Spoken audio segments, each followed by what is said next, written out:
저는 60대고 얼마 전에 은퇴를 했습니다. 수익형 부동산 투자 계획을 조금 세우고 있는데 여의도역 인근에 브라이튼 오피스텔을 봤습니다. 이 오피스텔을 매수해봐도 괜찮을까요? 라는 질문을 주셨어요. 당연히 제가 누누이 말씀드렸다시피 안정적으로 자산 운영하기 위해서는 수익형 부동산을 매수를 하셔야 됩니다. 매수를 할 때 우리는 어떤 조건을 가지고 있는 것을 제가 추천을 드리냐면은 첫째가 수익률이에요. 수익률이 기본적으로 받침이 돼야 돼요. 두 번째는 안정성이에요. 안정성을 다른 말로 얘기해서 공실률이 거의 없는 쪽, 이런 것들을 체크를 해야 돼요. 그리고 나머지 세 번째는 언젠가는 매도를 해야 되니 매도 가능성도 같이 체크를 하셔야 돼요. 저는 이 세 가지를 가지고 물건들을 많이 사주고 있어요. 저한테 수익형을 구입해달라는 분들은 저는 이 세 가지를 꼭 체크를 해서 이 세 가지에 맞는 물건들만 추천을 하고 물건을 사드리고 있어요. 이 세 가지 물건들을 굳이 따지자면 수익률로 봤었을 때 첫째, 서울에 비해서 경기도가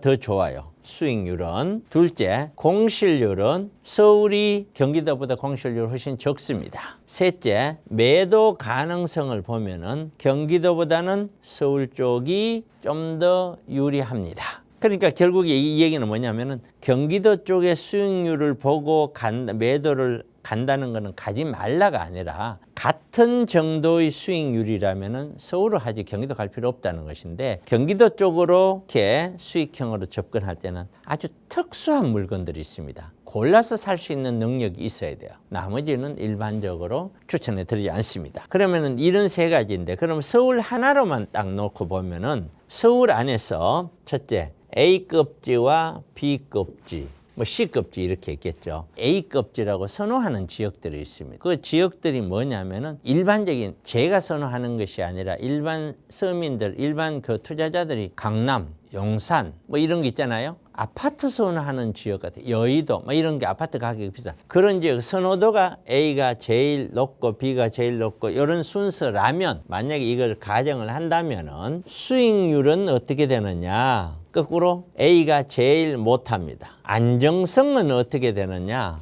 A가 제일 높습니다.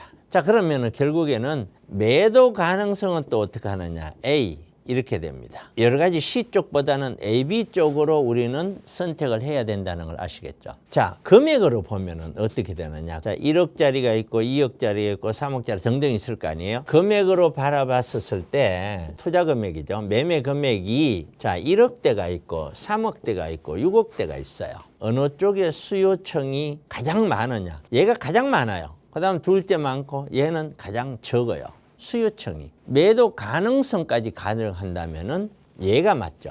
금액이 작은 것이 맞죠. 오히려 서울 안에서 수익률이 높고 금액이 작은 소액 투자, 인기가 상당히 있는 지역, 역세권 중심이겠죠. 자, 그러면 이제 여의도를 보면은 전체적인 지역은 좋죠. 지금 작은 평수들이 매매가가 거의 6억대, 월세는 한 200만 원 돈 이렇게 수익률을 계산해 보면 대충 한 4% 가까이 떼 나옵니다. 금액이 좀 작은 거 이런 기준으로 금액은 작고 나름대로 공실도 없고 수익률 높은 이런 지역으로 가면 수익률이 몇 프로 나오냐면은 5에서 5.5% 나옵니다. 1%면 굉장히 차이가 큰 거죠. 자, 그러면 결론이 어떻게 나오느냐? 전체적으로 시청자분님은 오피스텔 쪽으로 가닥을 잡고 은퇴 후에 뭘 해야 되겠다 하는 거에 대해서는 아주 잘 하는데, 선택이다. 나는 그냥 작은 거 여러 개 싫어. 금액이 비싸더라도 수익률을 1% 포기를 하더라도 그냥 나는 그냥 여의도